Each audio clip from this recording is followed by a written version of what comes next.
함께 말씀 보겠습니다. 시간 하나님 우리에게 주시는 말씀은 욥기 33장 5절로부터 13절까지의 말씀입니다. 그대가 할 수 있거든 일어서서 내게 대답하고 내 앞에 진술하라. 나와 그대가 하나님 앞에서 동일하니 나도 그로 지으심을 읽었은즉 내 위엄으로는 그대를 두렵게 하지 못하고 내 손으로는 그대를 누르지 못하느니라. 그대는 실로 내가 듣는 데서 말하였고 나는 그대의 말소리를 들었느니라.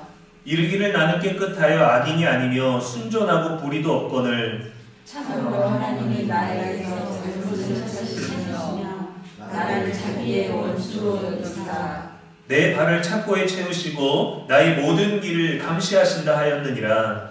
내가 그대에게 대답하리라. 이 말에 그대가 의롭지 못하니 하나님은 사람보다 크시니라. 하나님께서 사람의 말에 대답하지 아니하신다 하여 어찌 하나님과 논쟁하겠느냐. 아멘. 살아계신 우리 하나님의 말씀입니다.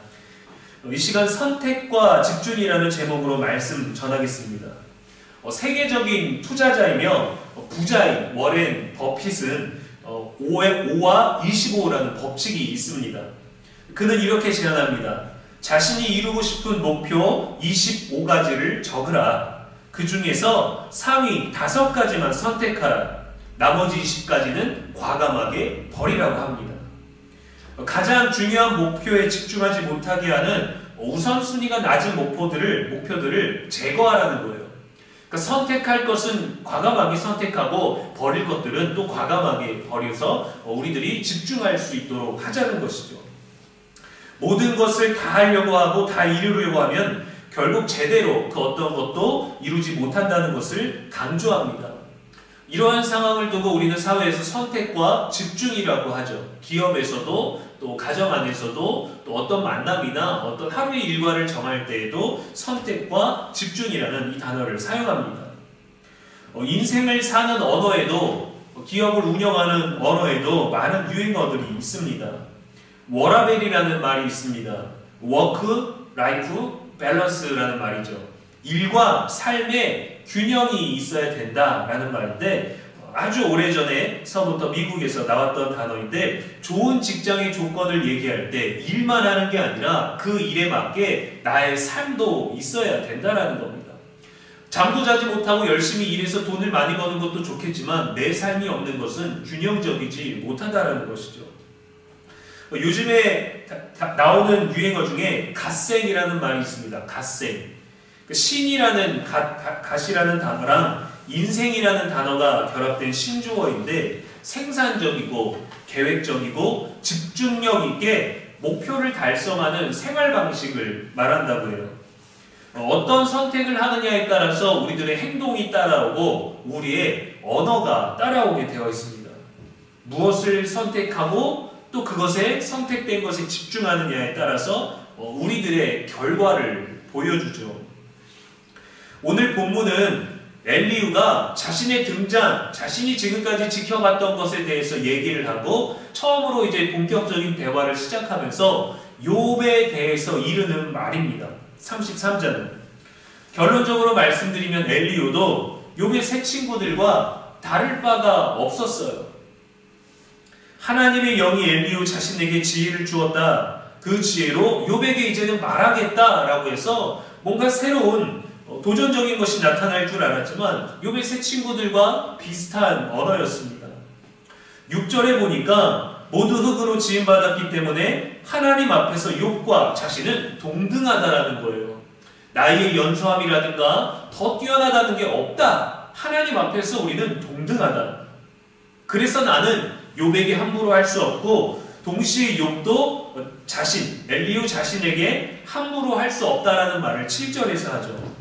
이 단어가 조금은 동등하게 평등하게 두는 어떤 그러한 얘기 같지만 더 낮은 더 연소한 자신을 그 위로 끌어올려서 조금 방어적인 태도를 취하고 있습니다.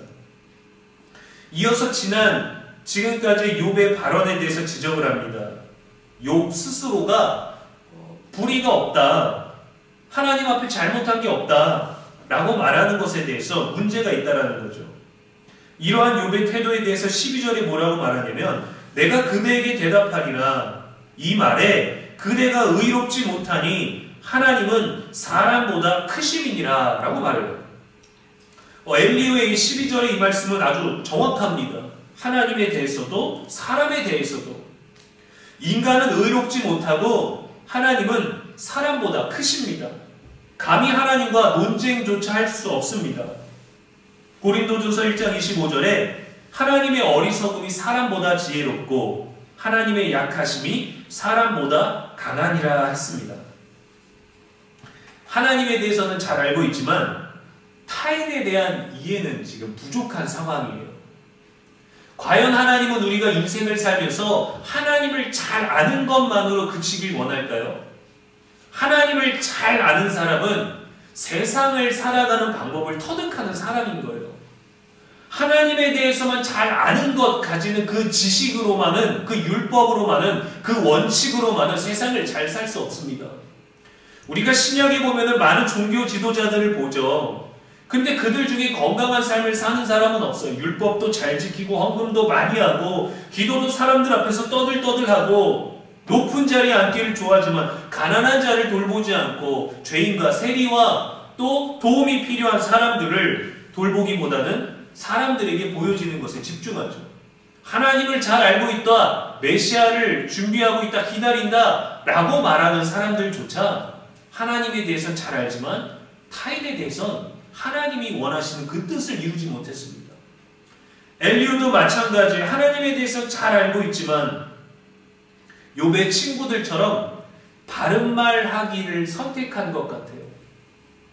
너의 얘기를 들어보니까 옳지 않다. 하나님 앞에 옳지 않다. 하나님 보시기 옳지 않다. 고로 나의 보기에도 옳지 않다. 바른 말 하기를 선택했습니다. 엘리후는 하나님에 대해서 대변하고자 하는 거룩한 의무감이 자신에게 있었을지 모르지만 하나님의 이름으로 타인을 향한 태도는 의롭지 못했어요. 결국에는 그것이 자신 스스로 옳지 못한 사람이 되게 했던 것이죠. 욥의 새 친구들과 다를 게 없었어요.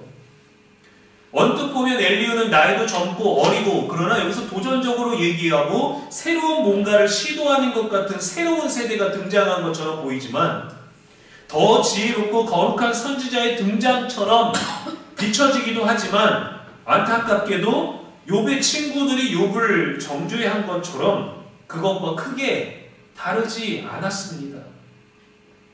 14절에 보면 하나님은 한 번 말씀하시고 다시 말씀하시되 사람은 관심이 없도다 했습니다. 이 또한 우리가 충분히 동의할 수 있는 참된 말이죠. 하나님 말씀하시고 또 말씀하시는데 우리의 마음과 귀가 닫혀서 그분의 음성과 메시지를 듣지 못하는 것을 지적합니다. 솔로몬이 그랬죠. 하나님이 돌아서라. 산당에 우상 숭배하지 마라. 내게로 돌아와서 나의 율법을 따르라. 하나님이 직접적으로 2번이나 말씀하셨는데 너는 듣지 않는구나. 경고하셨는데도 솔로몬 듣지 않았죠. 하나님 말씀하시는데 마음과 귀가 닫혔어요. 그래서 사람은 듣지 못하는도다. 이 또한 참된 말입니다. 그 다음에 고난에 대해 새로운 시각을 제공합니다.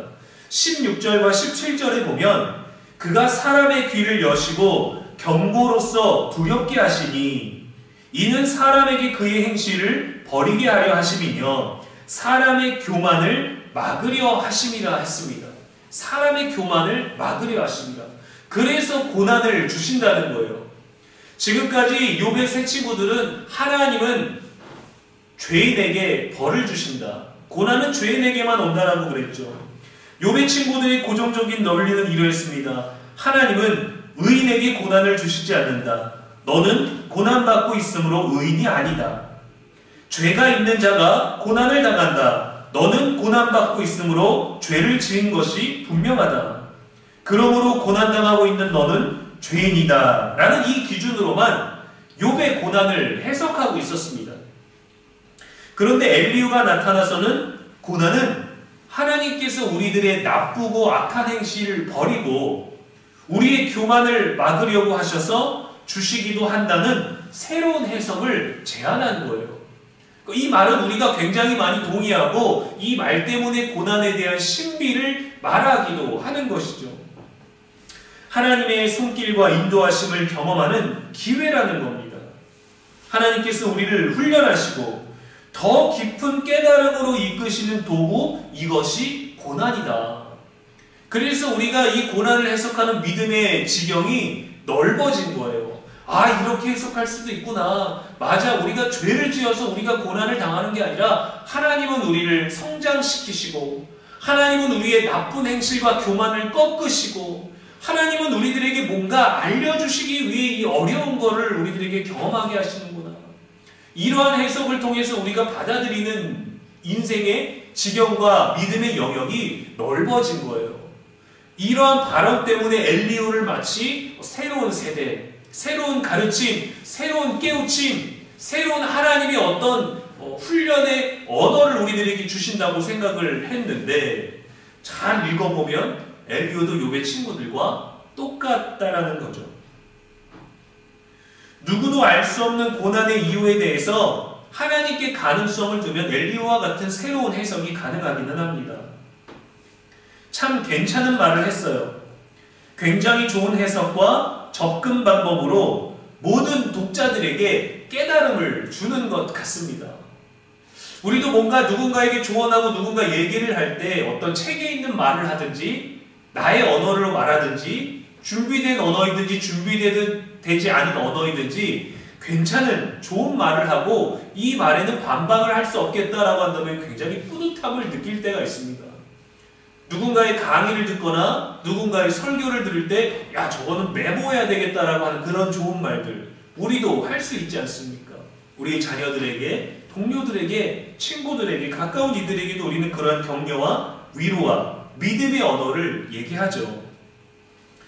오늘 엘리후는 그래서 마지막에 등장하고 마치 신약의 모든 사건의 진행 과정 중에서 예수님이 등장하시면 모든 일이 아주 좋게 아주 명쾌하게 마무리되는 것처럼 메시아적 역할을 엘리후가 하는 것처럼 보이기도 하지만 또 다른 고집쟁이일 뿐입니다. 엘리후도 뭔가 대화를 시작한 목적이 있겠죠. 그가 참고 듣고 듣다가 더 이상은 견딜 수 없어서 하나님에 대해서 내가 대변해야 되겠다. 이 어른들이 말하는 대화에 대해서 지혜자라고 말하는 사람들이 대화해서 틀린 걸 내가 조금 분명하게 얘기해야 되겠다. 그것이 지혜이고 답이라는 것에 집중했습니다. 그래서 그들에게 옳은 말을 하기로 선택했어요. 나의 영에 감동된 지혜를 말해야 되겠구나. 욥과 엘리바스와 빌닷과 소발이 나보다 더 어른이기는 하지만 듣자니 그저 꼰대들의 대화로밖에 들리지 않으니까 좀 더 객관적인 입장에서 좀 더 내가 지혜가 있으니 나도 지혜가 있으니 더 지혜롭게 치우치지 아니한 옳은 말로 그들에게 말해야 되겠다라고 생각했고 어느 정도 확신이 들었기 때문에 치고 나온 거예요. 사람은 마음으로 어떤 말을 내가 해야 되겠다라고 생각을 하면 그 생각의 범위에서 잘 벗어나지 못합니다. 그 범위에서만 생각하게 돼요. 그 범위에서만 되새기게 됩니다. 더 넓게, 더 멀리, 더 깊게 생각하지 못하고 내가 이런 말을 해야 되겠다라는 어떤 그 테두리 안에서만 곱씹게 됩니다. 주변에 다양한 시각과 다양한 생각과 다양한 이야기들이 있지만 그 모든 것들을 내 테두리에서만 내가 말하려고 마음먹은 그 범위에만 다 끼워 맞춰서 해석을 하는 거예요. 그 범위에서만 생각하고 거기에서만 그림을 그리기 때문이죠. 물론 그렇게 집중해야 할 때도 있겠지만 집중하기 전에 선택이 더 중요합니다. 엘리후는 지금 옳은 말을 해야 되겠다라고 선택했고 그래서 자기가 선택한 그 옳은 말에 집중하고 있어요. 그러다 보니까 처음에는 하나님에 대해서 잘 말했죠. 고난에 대해서 새로운 해석을 시도하기도 했습니다. 그러나 앞으로 이어지는 그의 모든 말들은 고집쟁이 어떤 말들, 욥의 새 친구들과 같이 정죄하고 판단하는 언어와 다를 게 없었어요. 잘못된 감정, 잘못된 의의를 선택하고 집중하면 오히려 위험할 수 있죠. 좋은 성과와 좋은 결과도 얻지 못할 때가 있습니다. 히든 피겨스라는 영화가 있습니다. 숨겨진 수치라고 우리말로 할 수 있겠는데 때는 1950년대 후반 미 항공우주국 나사에서 일하는 그 천재들이 모여있는 그곳에서 일하는 사람들 배경이에요. 소련이 우주에 처음으로 유인 우주선을, 사람을 태운 우주선을 쏘아 올렸고 미국이 그것 때문에 뒤처지고 이제 그들이 이제 위성을 쏘아 올려서 우리들에게 미사일을 떨어뜨릴 수 있다. 빨리 우리도 유인 우주선을 올려보내야 되겠다라는 그런 것 때문에 인공위성과 궤도에 대해서 값들을 계산하는 그런 이야기입니다. 여기에 계산에 아주 뛰어난 여성이 한 명 있는데 그는 흑인 여성이었어요. 그 당시에는 얼마나 흑인들과 백인들에 대한 어떤 그 구분과 그 핍박이 얼마나 힘들고 어려웠습니까? 당시 버스에서도 앞좌석은 백인 좌석, 문 뒤로는 뒷좌석은 컬러리드 사람들이라고 해서 유색 인종 자리를 따로 구분했고 화장실도 마시는 물도 건물에 들어가는 입구도 백인과 유색 인종의 입구를 따로 구분했습니다. 남자들의 자리에 흑인들은 갈 수도 없었고 그 갈 수 없는 자리에 또 흑인 여성은 갈 수도 없었고 학교도 다니는데 제한이 있었고 배움에도 제한이 있었죠. 엘리트가 모인 이 나사에서도 마찬가지였습니다. 흑인 여성 중에 그 주인공 중에 한 명이 계산을 아주 정확하게 잘해서 아주 중요한 핵심적인 부서로 들어갔어요. 거기서 계산을 해야 되는데 흑인 여성이라고 해서 충분한 정보도 제공해주지 않고 그가 계산을 해야 되는데 보안이라고 해서 거기는 검은색 매직으로 칠해서 볼 수도 없게 만들어 놓고 계산을 하라는 거예요. 커피도 유색 인종이니까 커피포트를 따로 쓰게 하고 화장실도 사용할 수 없어서 그 전에 사용했던 사무실에서 800m 떨어진 곳을 달려가야 했습니다. 사내용 자전거를 탈 수도 없었고 흑인 여성이라 탈 수도 없게 했고 근데 무릎까지 오는 치마를 입어야 되고 힐을 신어야 되고 액세서리도 화려하지 않게 단정하게 진주 목걸이를 하라고 요구 조건은 있습니다. 너무 바쁜 부서에서 일하는데 이 주인공 중에 3명의 흑인 녀석이 있는데 그 중에 캐서린이라는 이 한 여자가 매번 화장실을 가야 되는데 화장실을 왔다 갔다 하면 막 몇십 분이 걸리는 거예요. 그래서 그 담당자, 최고 책임자가 찾을 때마다 이 사람은 어디 있습니까? 이 사람은 어디 있습니까? 계속 묻게 되는 겁니다. 하루는 그녀가 화장실을 갔다 오느냐고 비를 흠뻑 맞고 돌아왔어요. 그래서 그 고용한 부장이 혼을 냅니다. 쉬는 시간도 없이 이렇게 바쁜데 너는 대체 왜 이렇게 자리를 비우느냐? 우리들이 너에 대한 신뢰에 충분히 일해야 되지 않겠느냐라고 혼을 냅니다. 그래서 이 여인이 그동안 쌓인 말들을 쏟아내요. 화장실은 멀고 진주 목걸이 살 월급은 흑인 여성에게 주지도 않고 밤낮 개같이 일하고 접촉하기 싫어서 나 혼자 이 커피포트를 혼자 쓰는데 어떻게 내게 그 많은 것들을 요구하느냐고. 정적이 흐르죠. 근데 이 최고 책임자는 일에 집중하느냐고, 일만 집중하느냐고 이 여인이 그런 차별을 경험하고 있는지 전혀 몰랐어요. 그녀가 그렇게 말하고 나니까 그녀가 더 일을 잘할 수 있게 하기 위한 뭔가를 고민하다 보니까 일이 아니라 사람을 먼저 집중하고 선택해야 되겠다는 마음이 들었습니다. 그 여인이 그렇게 말을 쏟아낸 다음에 사람은 빠루를 들고 긴 공구를 들고 가서 800m 떨어진 그녀가 이용했던 유색 화장실, 유색 인종, 그러니까 흑인 여성 전용 화장실이라는 그 팻말을 부셔버려요. 그리고 모든 사람들이 그것을 지켜보고 있는 가운데 말합니다. 나사에서 일하는 모든 사람들의 소변 색깔은 똑같다. 그 누구든지 자기가 일하고 있는 화장실에서 가장 가까운 화장실을 이용해라. 그래야 똑바로 제대로 일할 수 있지 않겠냐라고 하죠. 이 캐서린이라는 여자 말고 각각의 부서에 2명의 흑인 여성이 더 있었는데 한 사람은 그 나사에서 프로그램 기술자로 가장 탑에 오르게 되고 한 사람은 최초의 흑인 여성 엔지니어가 돼서 나사의 역사에 이 3명의 여성이 가장 위대한 업적을 기록하게 됩니다. 이 최고 책임자인 이 부장이 최고의 실력을 발휘할 수 있도록 일에만 집중한 게 아니라 아주 과감한 선택을 한 거예요. 사람을 위해서 해야 할 일에 집중했습니다. 무조건 일을 잘해서 성과를 올려라고 말하지 않고 이 사람이 일을 잘할 수 있게 그 사람을 선택했어요. 이 사람이 어떤 차별 때문에 일하지 못했는지, 내가 찾을 때마다 이 사람은 왜 없었는지, 이 사람이 일할 수 있게 해줘야 되겠다는 것을 선택했고, 그는 유색인종 그 팻말을 부셔버렸고, 그가 일할 수 있도록 그 사람에게 집중했습니다. 그렇게 그 조직이 해내야 될 일에 모두가 집중할 수 있게 했고, 그 결과 각 개인에게, 서로에게도, 조직에도, 업무에도, 심지어는 이 미국이라는 그 나라에도, 그리고 인류 역사에까지 공헌한 업적이 되었어요. 이 캐서린이라는 여인은 101세까지 살다가 죽었는데 2016년 영화입니다. 2022년도에 죽었는데 16년도에 영화가 개봉할 때 나사에 있는 한 건물을 세울 때 이 여인의 이름으로 그 건물을 헌정했습니다. 그 여인을 계속해서 흑인으로 차별하고 흑인이기 때문에 안 돼 라고 우리들에게 주어져 있는 삶의 조건만 선택하고 그 환경을 선택하고 우리가 할 일에만 집중하고 했었다면 미국은 그러한 업적을 이루지 못했을 것이고 나사도 그러한 천재들의 모임에서 더 정확한 계산을, 기계도 하지 못했던 계산을 해낼 수 없었을 거예요. 그러나 사람을 선택했더니 모든 것이 달라졌죠. 그들이 할 수 있는 것보다 더 놀라운 업적을 인류 역사에 남기게 되었습니다.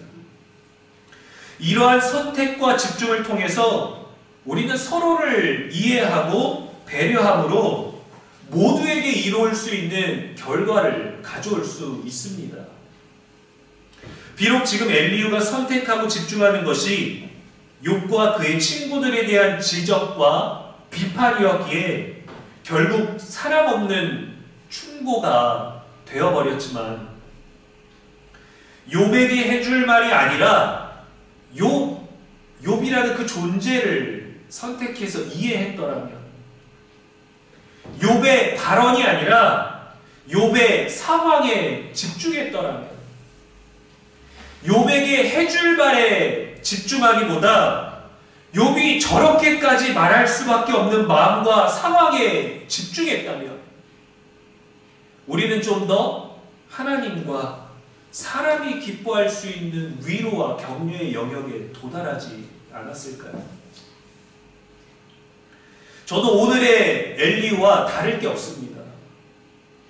제 얘기를 하는 거예요. 누군가에 대한 엘리후에 대해서 얘기하지만 제 얘기를 하는 거예요. 우리 모두의 이야기이기도 합니다. 얼마나 옳은 말, 바른 말을 하기 위해서 그 사람을 이해하지 못하고 그 바른 말을 하느냐고, 그 바른 말 때문에 누군가를 억누르기도 하고 그의 감정과 상황과 마음을 무시한 채로, 그것은 없고 상황만 있는 채로 우리들이 얼마나 많은 말을 했을까요? 우리는 또 엘리후처럼 선택하는 것과 집중해야 할 것들에 좀 더 신중하지 못하고 좀 더 너무도 논리적으로 너무도 옳은 것에 집중하느라 조금은 어긋나 버린 바른 말을 하고 있지만 바른 결과로 이어지지 못할 때가 얼마나 많습니까? 일을 우선시하기보다 사람을 더 우선시한다면 해야 할 일들보다, 진행돼야 되는 일들보다 그 일을 하고 있는 사람을 조금 더 우리가 헤아린다면 우리도 충분히 이해하고 배려하고 품을 수 있을 겁니다. 물론 동의하고 깨달을 수는 있지만 실제로 그 깨달음을 행하는 것은 우리들 몸과 우리들의 습관과 우리들의 본능이 사실 익숙치 않은 건 사실이에요. 그렇게 엄하게 배워왔고 자라왔고 아주 독하게 살아올 수밖에 없을 만큼 인생은 거칠고 힘들기 때문이죠. 에베소서 5장 17절에 그러므로 어리석은 자가 되지 말고 오직 주의 뜻이 무엇인가 이해하라 했습니다. 이해하라. 우리가 감히 주님의 뜻을 어떻게 알 수 있겠어요? 우리가 어떻게 하나님의 그 전능하신 능력과 생각과 그 모든 것들을 이해할 수 있겠어요? 우리가 주님 앞에서 주님의 오르신 선하고 흠이 없는 그 언어를 들으면 다 아멘할 수 있을까요? 그렇지 않습니다. 때론 우리도 종교 지도자들 같이 우리들이 연약한 부분을 하나님이 지적하신다면 우리는 그 말을 받아들이지 못할 겁니다. 왜? 지적받으니까. 옳은 말이기는 한데 그거를 인정하는 건 참으로 어렵죠. 그러나 우리가 누군가에게 옳은 말을 할 때 이거는 받아들여야 되는 말로 우리가 밀어넣지 않나요? 쑤셔넣지 않나요? 이거는 이해해야 돼. 이거는 옳은 거야.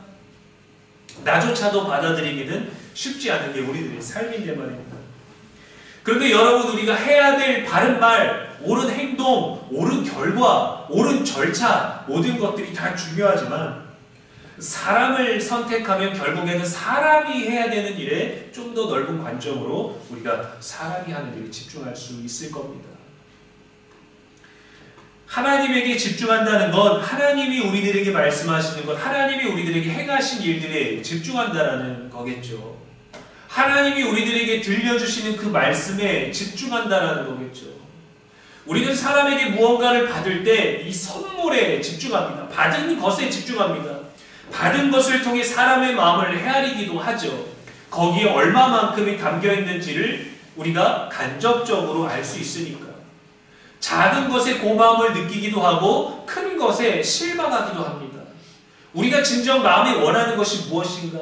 많은 말들을 했지만 그 말을 그만큼 듣고 주는 선물과 전혀 들은 것 같지 않은 선물로 준다면 아무리 큰 선물을 줘도 우리가 감동받지 못하는 것이 그런 것 아니겠습니까?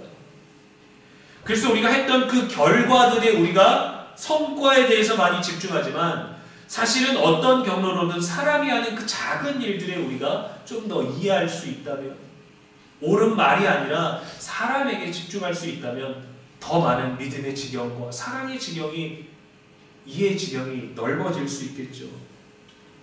하나님이 우리를 사랑하셔서 우리를 위해 구원을 베푸시고 구원의 기회를 계속 주시고 계시잖아요.